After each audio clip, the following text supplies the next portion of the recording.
दिन दिहाड़े कतल कर दिता गया सुधीर सूरी कौन सी। इस रिपोर्ट विच दसांगे कि पिछले समयां दे विच किहड़े-किहड़े मसलिਆਂ ते करके विवादां विच रहा सुधीर सूरी दे उत्ते हेट स्पीच दे परचे किन्ने दर्ज सी और विस्तार नाल ये भी दसांगे कि सोशल मीडिया दे उत्ते अजिहे बयान सुधीर सूरी वल्लों क्यों दिते जांदे सी जिस दे करके उस नूं विवादां दे विच भी रहना पैंदा सी ते नाल दे नाल सरकार दे वल्लों भारी सुरक्षा समय-समय ते दित्ती गई। कदे सिक्योरिटी वापस लै ली गई, कदे मुड़ दे दित्ती गई, कदे सुरक्षा मुलाजमां दी गिणती वधदी रही, कदे घटदी रही। हुण दसांगे कि पंजाब दे विच शिव सेना दा नाम वरतन वालियां जथेबंदियां दी गिणती किन्नी है तां शिव सेना दा बाल ठाकरे दे उस सियासी पार्टी दे नाल कोई लैण देण है जां नहीं। पंजाब दे विच हिंदू संगठनां दे नाम दे उत्ते शिव सेना दा नाम क्यों वरत्या जांदा है। सुधीर सूरी दे बारे गल करदे हां कि सुधीर सूरी कौन सी। सब तो पहला दस दईए कि ताज़ा घटनाक्रम के नाल नाल जिहड़ी अपडेट है, बहुत सारे समय समय के उत्ते जदों भी इस तरह की कोई वारदात होंदी है तो बहुत तरह अफवाहां का दौर भी है जिहड़ा वो शुरू हो जाता है, भखनियां शुरू हो जांदियां ने गल्लां, सुनिया सुनाइयां गल्लां दे उत्ते यकीन करके वो एक अफवाह के रूप में इन्ना ज़्यादा फैलती है कि उस सच्चाई तो कोहां दूर होंदियां ने। मोटे रूप दे विच इस कतल कांड दे नाल जुड़ियां गल्लां पहलां दस दिंदे हां, उस तो बाद विस्तार नाल दसांगे कि पिछोकड़ की सी सुधीर सूरी दा ते हुण तक कतल मामला जदों दा अंजाम दिता गया। पंजाब दे डीजीपी ने भी इत्थों तक कह दिता है कि मौके दे उत्ते असीं जिहड़ा मुख मुलजम है जिसने हमला किया उसका नाम है संदीप सिंह उर्फ सनी, उसनूं गिरफ्तार कर लिया। अमृतसर दे सीपी अरुणपाल सिंह जिन्हां नूं एडिशनल चार्ज दिता गया है उन्होंने भी इस मसले दे विच कहा है कि सुधीर सूरी दे कोल मौजूदा 12 गनमैन सी और 12 गनमैन मौके दे उत्ते किन्ने तैनात सी किन्ने नहीं इस बारे विस्तार नाल नहीं दस्सिया गया। हालांकि सिक्योरिटी किस नूं किन्नी दित्ती गई जां विदड्रॉ कीती गई इस मसले दे उत्ते भी पहला ही सरकार बुरी तरह घिर चुकी है हाई प्रोफाइल कतल केस के मामले दे विच। हुण असीं गल करदे हां कि जिहड़ा गिरफ्तारी बेशक दी हो चुकी है, डीजीपी ने इत्थों तक भी बयान दिता है कि 32 बोर के लाइसेंसी पिस्टल के नाल ये कतल कांड नूं अंजाम दिता गया। बहुती जानकारी सांझी नहीं की गई। हुण गल करदे हां सुधीर सूरी ते पहला परचा हेट स्पीच का कदों दर्ज होया। सब तो पहला हुण 2022 चल रहा ते तकरीबन 8 साल पहला 2014 दे विच हेट स्पीच का परचा सुधीर सूरी दे उत्ते दर्ज हुंदा है।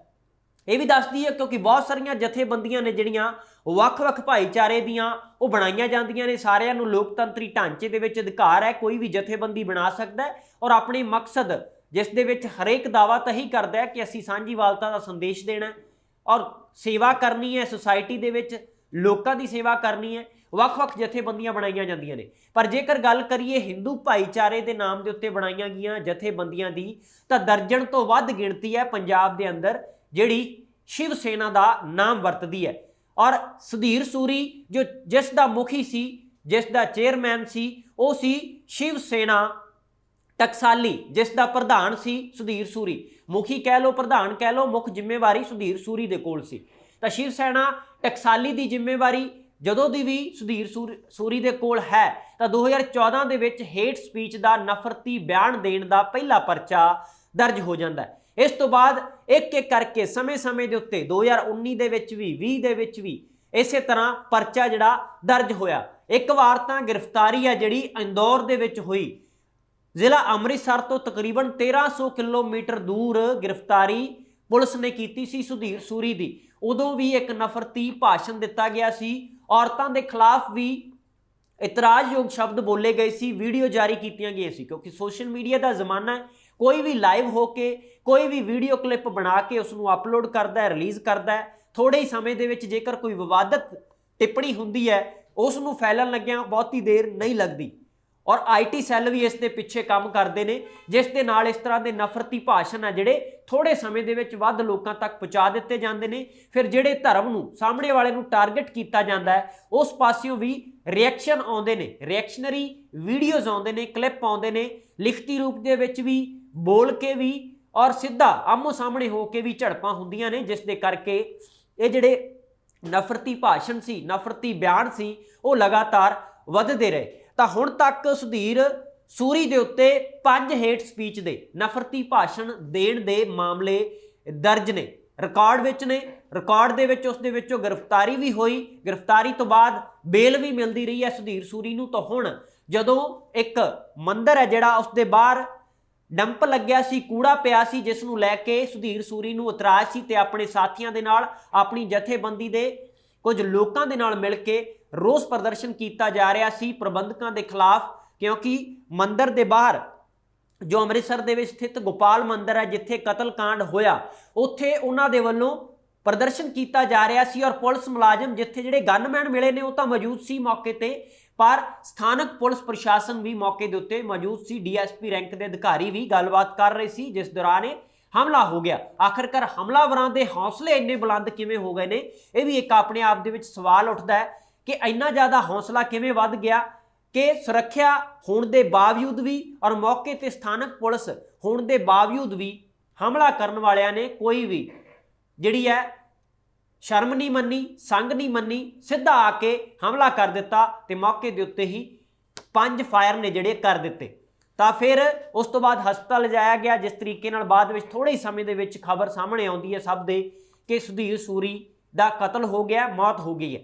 ਤਾਂ ਇਸ ਦੇ ਨਾਲ ਹੀ ਤੁਹਾਨੂੰ ਦੱਸ ਦਈਏ ਕਿ ਜਿਹੜੇ ਹੁਣ ਤੱਕ ਪਰਚੇ ਦਰਜ ਹੁੰਦੇ ਰਹੇ ਨੇ ਉਹਨਾਂ ਦੇ ਵਿੱਚ ਕਾਰਨ ਕੀ ਰਿਹਾ, ਕਿਹੜੀਆਂ ਵੀਡੀਓ ਕਲਿੱਪਸ ਜਾਰੀ ਕੀਤੀਆਂ ਜਾਂਦੀਆਂ ਸੀ ਸੁਧੀਰ ਸੂਰੀ ਦੇ ਵੱਲੋਂ, ਜਿਸ ਦੇ ਤਹਿਤ ਕਿਹੜੀਆਂ ਧਾਰਾਵਾਂ ਦੇ ਤਹਿਤ ਮਾਮਲੇ ਦਰਜ ਹੁੰਦੇ ਰਹੇ। ਜਿਹੜੇ 5 ਕੇਸ ਨੇ ਹੇਟ ਸਪੀਚ ਦੇ ਉਹ ਦਰਜ ਹੋਏ ਸੁਧੀਰ ਸੂਰੀ ਦੇ ਖਿਲਾਫ। ਸਭ ਤੋਂ ਪਹਿਲਾਂ ਜਿਵੇਂ ਮੈਂ ਦੱਸ ਚੁੱਕਿਆ ਕਿ 2014 ਦੇ ਵਿੱਚ ਪਹਿਲਾ ਮਾਮਲਾ ਦਰਜ ਹੁੰਦਾ ਹੈ। ਇਸੇ ਤਰ੍ਹਾਂ 8 ਜੁਲਾਈ 2020 ਨੂੰ ਇੱਕ ਅਖੀਰ ਦੇ ਵਿੱਚ ਜਿਹੜੀ ਵੀਡੀਓ ਪਾਈ ਗਈ ਸੀ ਔਰਤਾਂ ਦੇ ਖਿਲਾਫ ਬੋਲਣ ਤੇ ਅੰਦੌਰ ਤੋਂ ਫਿਰ ਗ੍ਰਿਫਤਾਰੀ ਵੀ ਹੁੰਦੀ ਹੈ। ਸਿੱਖ ਧਰਮ ਦੀਆਂ ਭਾਵਨਾਵਾਂ ਨੂੰ ਭੜਕਾਉਣ ਦਾ ਮਾਮਲਾ ਵੀ ਸਾਹਮਣੇ ਆਉਂਦਾ ਹੈ, ਜਿਸ ਤੋਂ ਬਾਅਦ ਕੁਝ ਸਿੱਖ ਜਥੇਬੰਦੀਆਂ ਦੇ ਵੱਲੋਂ ਸ਼ਿਕਾਇਤ ਵੀ ਦਰਜ ਕਰਵਾਈ ਜਾਂਦੀ ਹੈ, ਜਿਸ ਨੂੰ ਲੈ ਕੇ ਫਿਰ ਪੁਲਿਸ ਕਾਰਵਾਈ ਕਰਦੀ ਹੈ, ਗ੍ਰਿਫਤਾਰੀ ਵੀ ਹੁੰਦੀ ਹੈ, ਨਾਨ ਬੇਲੇਬਲ ਵਾਰੰਟ ਵੀ ਜਾਰੀ ਹੁੰਦੇ ਨੇ ਔਰ ਚਾਰजेस ਐਸੇ ਲੱਗਦੇ ਨੇ ਜਿਸ ਦੇ ਨਾਲ ਜ਼ਮਾਨਤ ਵੀ ਨਹੀਂ ਹੋ ਪਾਉਂਦੀ। ਬਾਅਦ ਦੇ ਵਿੱਚ ਜੇਲ੍ਹ ਦੇ ਵਿੱਚ ਕੱਟਣ ਤੋਂ ਬਾਅਦ ਕੁਝ ਦਿਨ ਉਸ ਤੋਂ ਬਾਅਦ ਜ਼ਮਾਨਤਾਂ ਹੁੰਦੀਆਂ ਨੇ। ਇਹਨਾਂ ਮਾਮਲਿਆਂ ਦੇ ਵਿੱਚ ਜਿਹੜਾ ਇੱਕ ਪਰਚਾ ਦਰਜ ਹੋਇਆ ਸੀ, ਬਹੁਤੇ ਮਾਮਲਿਆਂ ਦੇ ਵਿੱਚ 153 ਧਾਰਾ ਵੀ ਦਰਜ ਕੀਤੀ ਗਈ ਹੈ। ਇਸ ਦੇ ਵਿੱਚ ਕਿਸੇ ਵੀ ਭਾਈਚਾਰੇ, ਸਮੂਦਾਇ, ਧਰਮ ਦੀਆਂ ਭਾਵਨਾਵਾਂ ਨੂੰ ਭੜਕਾਉਣ ਦਾ ਮਾਮਲਾ ਵੀ ਦਰਜ ਹੁੰਦਾ ਔਰ ਇਸ ਦੇ ਨਾਲ ਦੰਗੇ ਵੀ ਭੜਕ ਸਕਦੇ ਨੇ, ਜਿਸ ਤਰ੍ਹਾਂ ਦੇ ਬਿਆਨ ਦਿੱਤੇ ਗਏ। ਔਰ 295 ਏ ਦੀ ਧਾਰਾ ਵੀ ਸੁਧੀਰ ਸੂਰੀ ਦੇ ਉੱਤੇ ਲੱਗ ਚੁੱਕੀ ਹੈ, 153 ਏ ਦੀ ਧਾਰਾ ਵੀ ਲੱਗ ਚੁੱਕੀ ਹੈ, 506 ਦੀ ਧਾਰਾ ਵੀ ਲੱਗ ਚੁੱਕੀ ਹੈ, 67B ਦੀ ਧਾਰਾ ਵੀ ਸੁਧੀਰ ਸੂਰੀ ਦੇ ਖਿਲਾਫ ਹੁਣ ਤੱਕ ਲੱਗ ਚੁੱਕੀ ਹੈ। ਪੰਜਾਬ ਪੁਲਿਸ ਦੇ ਰਿਕਾਰਡ ਵਿੱਚ ਸਾਰਾ ਕੁਝ ਬੋਲਦਾ ਹੈ, ਜੋ ਅਸੀਂ ਤੁਹਾਡੇ ਨਾਲ ਇਹ ਜਾਣਕਾਰੀ ਸਾਂਝੀ ਕਰ ਰਹੇ ਹਾਂ। ਆਖਰਕਾਰ ਅਜਿਹੇ ਬਿਆਨਾਂ ਦੀ ਸ਼ਿਵ ਸੈਨਾ ਟਕਸਾਲੀ ਦੇ ਪ੍ਰਧਾਨ ਸੁਧੀਰ ਸੂਰੀ ਨੂੰ ਦੇਣ ਦੀ ਲੋੜ ਕਿਉਂ ਪੈਂਦੀ ਸੀ? ਸਮੇਂ-ਸਮੇਂ ਤੇ ਜਦੋਂ, ਕਿਉਂਕਿ ਇਹ ਕਤਲकांड ਹੋਇਆ ਹੈ, ਇਸ ਨੂੰ ਕੋਈ ਵੀ ਨਹੀਂ ਸਲਾਹੇਗਾ ਸਿਆਣਾ ਬੰਦਾ, ਸਾਰੇ ਕਹਿਣਗੇ ਬਹੁਤ ਮਾੜੀ ਘਟਨਾ ਹੈ, ਪਰ ਇਹ ਪਿਛੋਕੜ ਦੇ ਉੱਤੇ ਚਾਨਣਾ ਪਾਉਣਾ ਇਸ ਕਰਕੇ ਜ਼ਰੂਰੀ ਹੈ ਕਿਉਂਕਿ ਹੁਣ ਵੀ ਕਤਲ ਹੋਣ ਤੋਂ ਬਾਅਦ ਵੀ ਜਿਹੜੇ ਸ਼ਿਵ ਸੈਨਾ ਟਕਸਾਲੀ ਦੇ ਸਮਰਥਕ ਨੇ, ਸੁਧੀਰ ਸੂਰੀ ਦੇ ਨਾਲ ਚੱਲਣ ਵਾਲੇ ਜਥੇਬੰਦੀ ਦੇ ਵਿੱਚ ਉਸਦੇ ਸਾਥੀ ਨੇ, ਉਹਨਾਂ ਦੇ ਵਿੱਚ ਗੁੱਸਾ ਆਏਗਾ, ਪਰਿਵਾਰ ਦੇ ਵਿੱਚ ਸੁਭਾਵਿਕ ਤੌਰ ਤੇ ਗੁੱਸਾ ਆਏਗਾ। ਇਸ ਦੇ ਨਾਲ ਹੋਰ ਵੀ ਭੰਨ ਤੋੜ ਹੋਵੇਗੀ, ਮੌਕੇ ਦੇ ਉੱਤੇ ਵੀ ਹੋਈ। ਔਰ ਇਸ ਤਰ੍ਹਾਂ ਦੀਆਂ ਗੱਲਾਂ ਤੋਂ ਬਚਣ ਦੇ ਲਈ ਪਹਿਲਾਂ ਕੀ ਹੋਣਾ ਚਾਹੀਦਾ ਸੀ? ਕੀ ਪੰਜਾਬ ਪੁਲਿਸ ਕਾਨੂੰਨ ਦੇ ਹਿਸਾਬ ਨਾਲ ਜੇਕਰ ਅਜਿਹੇ ਬਿਆਨਾਂ ਦੇ ਉੱਤੇ, ਨਫ਼ਰਤੀ ਬਿਆਨਾਂ ਦੇ ਉੱਤੇ ਕਾਰਵਾਈ ਕਰ ਰਹੀ ਸੀ, ਕੋਈ ਵੀ ਸੱਤਾ ਧਿਰ ਸੀ ਕਾਰਵਾਈ ਕਰ ਰਹੀ ਸੀ, ਫਿਰ ਵੀ ਠੱਲ ਕਿਉਂ ਨਹੀਂ ਪੈਂਦੀ? ਅਜਿਹੀ ਸ਼ੈ ਕਿਸ ਦੀ ਹੁੰਦੀ ਹੈ ਪਿੱਛੇ? ਇਹਨਾਂ ਤਾਕਤਾਂ ਦੇ ਪਿੱਛੇ ਕੌਣ ਹੁੰਦਾ ਹੈ ਕਿ ਇਹਨਾਂ ਨੂੰ ਰੋਕਿਆ ਨਹੀਂ ਜਾਂਦਾ, ਖਤਮ ਨਹੀਂ ਕੀਤਾ ਜਾਂਦਾ? ਮੌਕੇ ਦੇ ਉੱਤੇ ਜਿੰਨੀ ਕਾਰਵਾਈ ਬਣਦੀ ਹੈ, ਬੇਸ਼ੱਕ ਇਹ ਧਾਰਾਵਾਂ ਜਿਹੜੀਆਂ ਤੁਹਾਡੇ ਨਾਲ ਸਾਂਝੀਆਂ ਕੀਤੀਆਂ ਨੇ, 5 ਹੇਟ ਸਪੀਚ ਦੇ ਪਰਚੇ ਵੀ ਦਰਜ ਹੋਏ ਸੀ, ਪਰ ਇਸ ਦੇ ਨਾਲ ਲੱਗਦਾ ਬਹੁਤਾ ਫਰਕ ਨਹੀਂ ਪਿਆ ਸੀ, ਜਿਸ ਦੇ ਕਰਕੇ ਅਜਿਹੀਆਂ ਬਿਆਨਬਾਜ਼ੀਆਂ ਲਗਾਤਾਰ ਜਾਰੀ ਰਹੀਆਂ। ਇੱਥੇ ਸਿਰਫ ਮਾਮਲਾ ਸੁਧੀਰ ਸੂਰੀ ਦੇ ਪਿਛੋਕੜ ਦਾ ਤਾਂ ਜ਼ਿਕਰ ਕਰ ਰਹੇ ਹਾਂ ਕਿਉਂਕਿ ਕਤਲ ਸੁਧੀਰ ਸੂਰੀ ਦਾ ਹੋਇਆ, ਉਸ ਦੇ ਨਾਲ ਸਿੱਧੇ ਤੌਰ ਦੇ ਉੱਤੇ ਮਾਮਲਾ ਜੁੜਿਆ ਹੋਇਆ। ਇੱਥੋਂ ਤੱਕ ਕਿ ਚਾਹੇ ਖਾਲਿਸਤਾਨੀ ਸਮਰਥਕ ਹੋਣ, ਚਾਹੇ ਕੋਈ ਹਿੰਦੂ ਭਾਈਚਾਰੇ ਦੇ ਨਾਲ ਸੰਬੰਧਿਤ ਸੰਗਠਨ ਹੋਣ, ਜਿਹੜੇ ਧਰਮ ਦੇ ਨਾਂ ਦੇ ਉੱਤੇ ਅਜਿਹੇ ਭੜਕਾਊ ਬਿਆਨ ਦਿੰਦੇ ਨੇ, ਹੇਟ ਸਪੀਚ ਦਿੰਦੇ ਨੇ, ਸੰਵਿਧਾਨ ਦੇਸ਼ ਦਾ ਉਹਨਾਂ ਨੂੰ ਆਗਿਆ ਨਹੀਂ ਦਿੰਦਾ ਇਸ ਤਰ੍ਹਾਂ ਦੀ ਗੱਲ ਕਹਿਣ ਨੂੰ, ਜਿਸ ਦੇ ਤਹਿਤ ਉਹਨਾਂ ਤੇ ਕਾਰਵਾਈ ਵੀ ਹੁੰਦੀ ਹੈ। ਹਾਲਾਂਕਿ ਬਹੁਤ ਸਾਰੇ ਅਜਿਹੇ ਸਿਆਸੀ ਆਗੂ ਨੇ ਜਿਹੜੇ ਕਿਸੇ ਨਾ ਕਿਸੇ ਧਿਰ ਦੇ ਨਾਲ ਮਿਲੇ ਹੋਏ ਨੇ, ਚਾਹੇ ਉਹ ਪਾਰਲੀਮੈਂਟ ਤੱਕ ਦੀਆਂ ਪੌੜੀਆਂ ਵੀ ਚੜ੍ਹਦੇ ਨੇ, ਉਹਨਾਂ ਦੇ ਉੱਤੇ ਵੀ ਕਾਰਵਾਈ ਕਿਸੇ ਤਰ੍ਹਾਂ ਦੀ ਨਹੀਂ ਹੁੰਦੀ। ਉਹਨਾਂ ਦੇ ਵੱਲੋਂ ਕਿਸੇ ਵੀ ਤਰ੍ਹਾਂ ਦੇ ਹੱਕ ਦੇ ਵਿੱਚ ਨਾਅਰੇ ਵੀ ਲਗਾਏ ਜਾਂਦੇ ਨੇ ਤੇ ਕੁਝ ਨਹੀਂ ਹੁੰਦਾ। ਜੇਕਰ ਆਮ ਘਰਾਂ ਦੇ ਵਿੱਚੋਂ ਕਿਸੇ ਦੇ ਮਗਰ ਲੱਗ ਕੇ ਕੋਈ ਆਮ ਨੌਜਵਾਨ ਕੋਈ ਵਾਰਾ ਜਿਹੜਾ ਨਾਅਰਾ ਬੁਲੰਦ ਕਰਦਾ, ਨਾਅਰਾ ਲਾਉਂਦਾ ਤੇ ਉਸ ਦੇ ਉੱਤੇ ਯੂਪਾ ਵਰਗੇ ਕਾਨੂੰਨ ਥੋਪ ਦਿੱਤੇ ਜਾਂਦੇ ਨੇ, ਕਾਰਵਾਈਆਂ ਕਰ ਦਿੱਤੀਆਂ ਜਾਂਦੀਆਂ ਨੇ, ਟਾਡਾ ਵਰਗਾ ਕਾਨੂੰਨ ਹੈ ਜਿਹੜਾ ਲਗਾ ਦਿੱਤਾ ਜਾਂਦਾ। ਤਾਂ ਟੈਰਰਿਸਟ ਐਕਟੀਵਿਟੀਜ਼ ਕਰਨ ਵਾਲੇ ਵਰਗੇ ਜਿਹੜੇ ਕਾਨੂੰਨ ਨੇ ਉਹ ਲਗਾਏ ਜਾਂਦੇ ਨੇ ਉਹਨਾਂ ਨੌਜਵਾਨਾਂ ਦੇ ਉੱਤੇ ਜਿਹੜੇ ਬਾਅਦ ਦੇ ਵਿੱਚ ਕਸਟਡੀ ਦੇ ਵਿੱਚ ਵੀ ਇੰਨੇ ਤਸੀਹੇ ਚੱਲਦੇ ਨੇ ਕਿ ਉਹਨਾਂ ਦੀ ਸਾਰ ਲੈਣ ਵਾਲਾ ਕੋਈ ਨਹੀਂ ਬਚਦਾ। ਇਹ ਹੇਟ ਸਪੀਚ, ਨਫ਼ਰਤੀ ਭਾਸ਼ਣ ਇੱਕ ਥਾਂ ਤੋਂ ਸ਼ੁਰੂ ਨਹੀਂ ਹੁੰਦੇ, ਕਈ ਪਾਸਿਓਂ ਕੋਸ਼ਿਸ਼ਾਂ ਹੁੰਦੀਆਂ ਨੇ।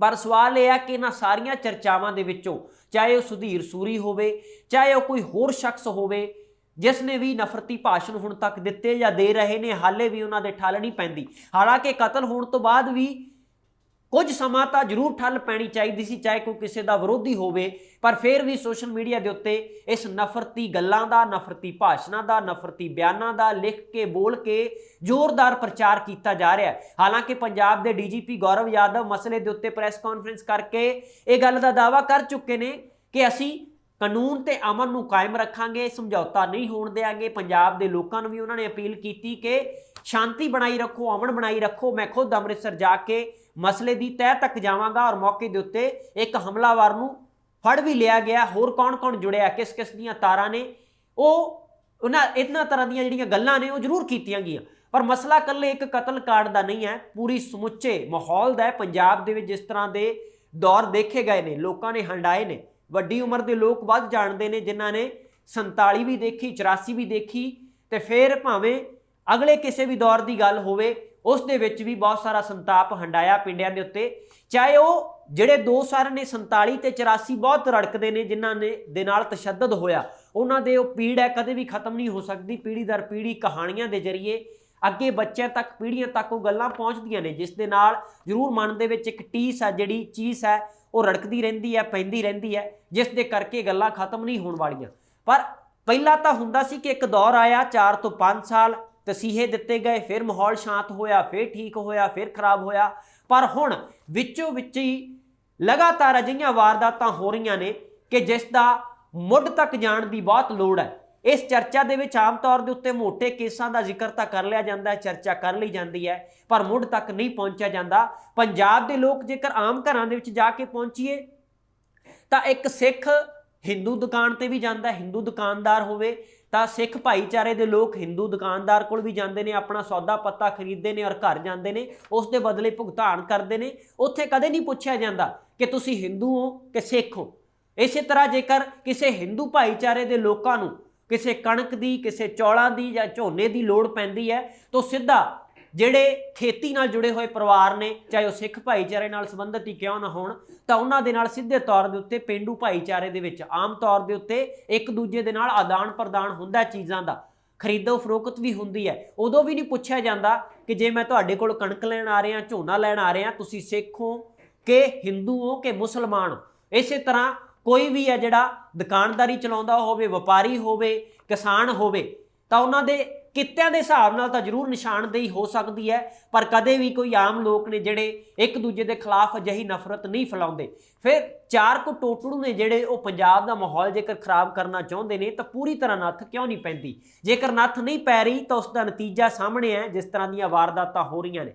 ਤਾਂ ਹੁਣ ਇਸ ਕਤਲ ਮਾਮਲੇ ਨਾਲ ਜੁੜੀਆਂ ਕਈ ਤਰ੍ਹਾਂ ਦੀਆਂ ਗੱਲਾਂ ਹੋ ਰਹੀਆਂ ਨੇ। ਸਭ ਤੋਂ ਵੱਧ ਤੇ ਪਹਿਲ ਦੇ ਆਧਾਰ ਦੇ ਉੱਤੇ ਬਚਣ ਦੀ ਇਹ ਲੋੜ ਹੈ ਕਿ ਇਸ ਨੂੰ ਸਿੱਧਾ ਤੌਰ ਦੇ ਉੱਤੇ ਕਤਲ ਮਾਮਲੇ ਨੂੰ, ਬੇਸ਼ੱਕ ਸਿੱਖ ਭਾਈਚਾਰੇ ਦੇ ਲਈ ਸੁਧੀਰ ਸੂਰੀ ਦੀਆਂ ਇਹ ਗੱਲਾਂ, ਭਾਸ਼ਣ ਨੇ ਜਿਹੜੇ ਭੜਕਾਊ ਆਉਂਦੇ ਰਹੇ ਹੋਣਗੇ, ਪਰ ਇਸ ਨੂੰ ਸਿੱਧਾ ਕਿਸੇ ਫਿਰਕੇ ਦੇ ਨਾਲ, ਭਾਈਚਾਰੇ ਨਾਲ ਜੋੜ ਕੇ ਨਹੀਂ ਦੇਖਣਾ ਚਾਹੀਦਾ। ਤਹਿ ਤੱਕ ਕਾਨੂੰਨ ਜਦੋਂ ਤਫਤੀਸ਼ ਕਰੇਗਾ ਤਾਂ ਹੀ ਉਸ ਦੇ ਨਾਲ ਸੰਬੰਧਿਤ ਚੀਜ਼ਾਂ ਨੇ ਜਿਹੜੀਆਂ ਉਹ ਕੀਤੀਆਂ ਜਾ ਸਕਦੀਆਂ ਨੇ, ਉਸ ਦੇ ਉੱਤੇ ਗੱਲ ਕੀਤੀ ਜਾ ਸਕਦੀ ਹੈ। ਪਰ ਆਪਣੇ ਤੌਰ ਦੇ ਉੱਤੇ ਅੰਦਾਜ਼ੇ ਲਗਾਉਣੇ ਸਰਾਸਰ ਗਲਤ ਨੇ। ਇਸ ਦੇ ਨਾਲ ਮਾਹੌਲ ਹੈ ਜਿਹੜਾ ਜਿੰਨਾ ਵਿਗੜ ਚੁੱਕਾ ਹੈ ਹੋਰ ਖਰਾਬ ਹੋ ਸਕਦਾ ਹੈ। ਇੱਥੇ ਇੱਕ ਗੱਲ ਹੋਰ ਤੁਹਾਡੇ ਨਾਲ ਸਾਂਝੀ ਕਰ ਦਈਏ ਕਿ ਜਦੋਂ ਇੱਕ ਵੀਡੀਓ ਜਿਹੜੇ 5 ਪਰਚੇ ਦਰਜ ਹੋਏ ਨਫ਼ਰਤੀ ਭਾਸ਼ਣ ਦੇ ਸੁਧੀਰ ਸੂਰੀ ਦੇ ਖਿਲਾਫ, ਤਾਂ ਉਸ ਦੇ ਵਿੱਚ ਮੋਟੇ ਤੌਰ ਦੇ ਉੱਤੇ ਦਰਬਾਰ ਸਾਹਿਬ ਅੰਮ੍ਰਿਤਸਰ ਬਾਰੇ, ਹਾਲਾਂਕਿ ਅੰਮ੍ਰਿਤਸਰ ਦੇ ਵਿੱਚ ਹੀ ਕਤਲकांड ਹੋਇਆ, ਬਾਰੇ ਬਹੁਤ ਨਫ਼ਰਤੀ ਗੱਲਾਂ ਕਹੀਆਂ ਗਈਆਂ। ਗੁਰੂ ਸਾਹਿਬਾਨ ਬਾਰੇ ਵੀ ਮੰਦਾ ਚੰਗਾ ਬੋਲਿਆ ਗਿਆ, ਸ਼ਹੀਦਾਂ ਦੇ ਬਾਰੇ ਵੀ ਅਜਿਹੇ ਸ਼ਬਦ ਬੋਲੇ ਗਏ ਜਿਹੜੇ ਬਰਦਾਸ਼ਤ ਕਰਨ ਯੋਗ ਨਹੀਂ ਹੁੰਦੇ, ਲੰਗਰ ਬਾਰੇ ਵੀ ਭੱਦੀ ਟਿੱਪਣੀਆਂ ਕੀਤੀਆਂ ਗਈਆਂ। ਇੱਥੇ ਫਿਰ ਚਰਚਾ ਦਾ ਵਿਸ਼ਾ ਇਹ ਬਣ ਜਾਂਦਾ ਕਿਉਂਕਿ ਅਜਿਹੀਆਂ ਗੱਲਾਂ ਜੇਕਰ ਕੀਤੀਆਂ ਹੋਣਗੀਆਂ, ਆਮ ਲੋਕਾਂ ਨੂੰ ਜਦੋਂ ਇਹ ਦੱਸਿਆ ਜਾਏਗਾ ਕਿ ਕਿਸ ਤਰ੍ਹਾਂ ਦੇ ਬਿਆਨ ਦਿੰਦਾ ਸੀ, ਜਾਂ ਉਸਦੇ ਫੇਸਬੁੱਕ ਅਕਾਊਂਟ ਦੇ ਉੱਤੇ ਜਾਂ ਉਸਦੀ ਜਥੇਬੰਦੀ ਦੇ ਅਕਾਊਂਟ ਦੇ ਉੱਤੇ ਜਾ ਕੇ ਵੀਡੀਓ ਅੱਜ ਵੀ ਦੇਖੀਆਂ ਜਾਣਗੀਆਂ ਔਰ ਵੱਖ-ਵੱਖ ਪਲੇਟਫਾਰਮ ਦੇ ਉੱਤੇ ਸ਼ੇਅਰ ਵੀ ਕੀਤੀਆਂ ਜਾ ਰਹੀਆਂ ਨੇ ਕਿ ਕਿਸ ਤਰ੍ਹਾਂ ਦੇ ਬਿਆਨ ਦਿੱਤੇ ਜਾਂਦੇ ਸੀ, ਤਾਂ ਉਹ ਜਦੋਂ ਆਮ ਲੋਕ ਸੁਣਨਗੇ ਤਾਂ ਅੰਦਾਜ਼ਾ ਸਹਿਜੇ ਇਹ ਲਗਾਉਣਗੇ ਕਿ ਜਿਨ੍ਹਾਂ ਦੇ ਖਿਲਾਫ ਬੋਲਦਾ ਸੀ ਸ਼ਾਇਦ ਹੋ ਸਕਦਾ ਉਹਨਾਂ ਨੇ ਬਦਲਾ ਲਿਆ ਹੋਵੇ।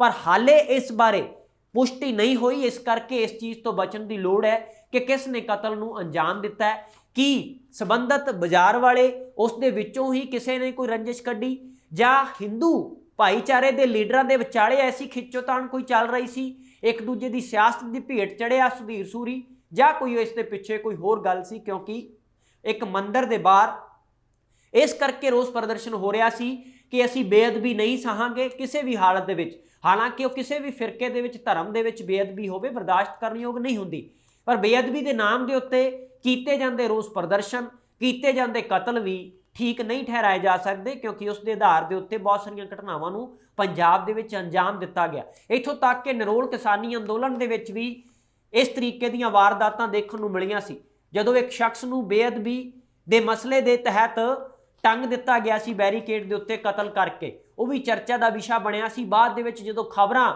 ਨਸ਼ਰ ਹੋਈਆਂ, ਫੋਟੋਆਂ ਵਾਇਰਲ ਹੋਈਆਂ, ਨਾਮੀ ਅਖਬਾਰਾਂ 'ਚ ਛਪੀਆਂ, ਫਿਰ ਪਤਾ ਲੱਗਿਆ ਕਿ ਇਸ ਦੀਆਂ ਤੰਦਾਂ ਕਿਸ ਨਾਲ ਜੁੜੀਆਂ ਸੀ, ਕਿਵੇਂ ਵੱਡੇ ਵੱਡੇ ਲੋਕ ਲਹਿਰਾਂ ਨੂੰ, ਵੱਡੇ ਵੱਡੇ ਅੰਦੋਲਨਾਂ ਨੂੰ ਵੀ ਖਰਾਬ ਕਰਨ ਦੇ ਲਈ ਮਿਲੀ ਭੁਗਤ ਦੇ ਨਾਲ ਅੰਜਾਮ ਦਿੱਤੇ ਜਾਂਦੇ ਨੇ।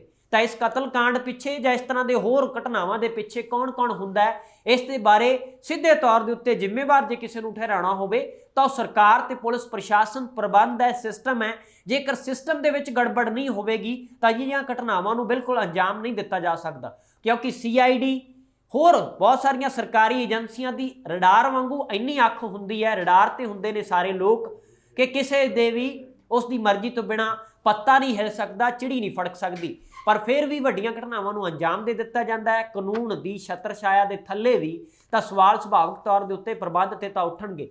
ਹੁਣ ਪ੍ਰਬੰਧ ਕਿੰਨੀ ਛੇਤੀ ਸੁਧਾਰਿਆ ਜਾਂਦਾ ਹੈ, ਕਿੰਨੀ ਛੇਤੀ ਠੀਕ ਕੀਤਾ ਜਾਂਦਾ ਹੈ, ਔਰ ਸੁਧੀਰ ਸੂਰੀ ਵਰਗੇ ਹੋਰ ਲੋਕ ਪੈਦਾ ਨਾ ਹੋਣ ਜਿਹੜੇ ਨਫ਼ਰਤੀ ਭਾਸ਼ਣ ਦੇਣ, ਇਸ ਤਰ੍ਹਾਂ ਦੀਆਂ ਗੱਲਾਂ ਤੋਂ ਬਚਾਉਣ ਦੇ ਲਈ ਪ੍ਰਬੰਧ ਕੀ ਕਰਦਾ ਹੈ, ਇਹ ਇੱਕ ਬਹੁਤ ਵੱਡਾ ਸਵਾਲ ਹੈ। ਪਰ ਅਸੀਂ ਕੋਸ਼ਿਸ਼ ਕੀਤੀ ਹੈ ਕਿ ਇਸ ਰਿਪੋਰਟ ਦੇ ਜ਼ਰੀਏ ਦੱਸਣ ਦੀ ਕਿ ਜੇਕਰ ਕੋਈ ਨਫ਼ਰਤ ਬੀਜੇਗਾ ਤਾਂ ਫਿਰ ਉਸ ਦਾ ਅੰਜਾਮ ਹੈ ਕਿਸ ਰੂਪ ਦੇ ਵਿੱਚ ਮਿਲ ਸਕਦਾ ਹੈ, ਇਹ ਵੀ ਸਭ ਦੇ ਸਾਹਮਣੇ ਹੈ। ਹਾਲਾਂਕਿ ਇਸ ਕਤਲ ਦੀ ਜਿੰਨੀ ਹੋ ਸਕਦਾ ਨਿਖੇਧੀ ਹੋਣੀ ਚਾਹੀਦੀ ਹੈ, ਕਿਸੇ ਦਾ ਵੀ ਕਤਲ ਨਹੀਂ ਹੋਣਾ ਚਾਹੀਦਾ, ਪਰ ਜਿਸ ਤਰ੍ਹਾਂ ਦਾ ਸਿਆਣੇ ਕਹਿੰਦੇ ਨੇ ਕਿ ਬੀਜੋਗੇ ਉਸ ਤਰ੍ਹਾਂ ਦਾ ਵੱਢਣਾ ਪੈਂਦਾ ਹੈ।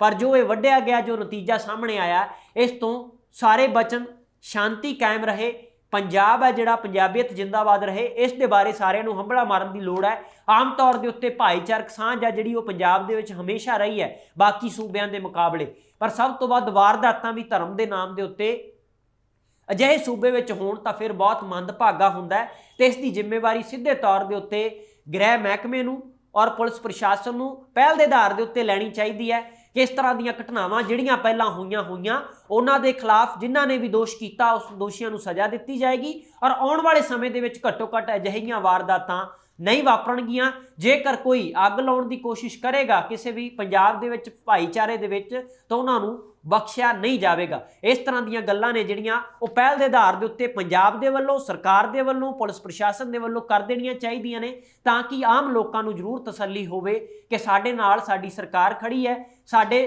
ਕਾਨੂੰਨ ਦੇ ਰਖਵਾਲੇ ਖੜੇ ਨੇ, ਔਰ ਸਾਨੂੰ ਕਿਸੇ ਵੀ ਤਰ੍ਹਾਂ ਦੀ ਡਰਨ ਦੀ ਲੋੜ ਨਹੀਂ ਹੈ। ਇਹੀ ਕਾਰਨ ਹੈ ਕਿ ਬਹੁਤ ਸਾਰੇ ਲੋਕ ਕੂਚ ਕਰ ਰਹੇ ਨੇ, ਹਿਜਰਤ ਕਰ ਰਹੇ ਨੇ। ਪੰਜਾਬ ਦੀ ਧਰਤੀ ਦੇ ਉੱਤੇ ਸਾਹ ਲੈਣਾ ਵੀ ਹੁਣ ਸੌਖਾ ਨਹੀਂ ਸਮਝਦੇ, ਜਿਸ ਦੇ ਕਰਕੇ ਬਹੁਤ ਸਾਰੇ ਲੋਕ ਪ੍ਰਵਾਸ ਵੀ ਕਰਦੇ ਨਜ਼ਰ ਆ ਰਹੇ ਨੇ। ਇਹਨਾਂ ਸਾਰੀਆਂ ਤੰਦਾਂ ਨੂੰ ਸਹੀ ਤਰੀਕੇ ਦੇ ਨਾਲ ਲੱਭਣ ਦੀ, ਜੋੜਨ ਦੀ ਲੋੜ ਹੈ, ਔਰ ਭਾਈਚਾਰਕ ਸਾਂਝ ਬਣਾਈ ਰੱਖਣ ਦੀ ਲੋੜ ਹੈ, ਜਿਸ ਦੇ ਨਾਲ ਕਿਸੇ ਨੂੰ ਵੀ ਕੋਈ ਖਤਰਾ ਪੈਦਾ ਨਾ ਹੋਵੇ, ਬਸ਼ਰਤੇ ਉਹ ਕਿਸੇ ਵੀ ਧਰਮ ਦੇ ਨਾਲ ਸੰਬੰਧ ਰੱਖਦਾ ਹੋਵੇ।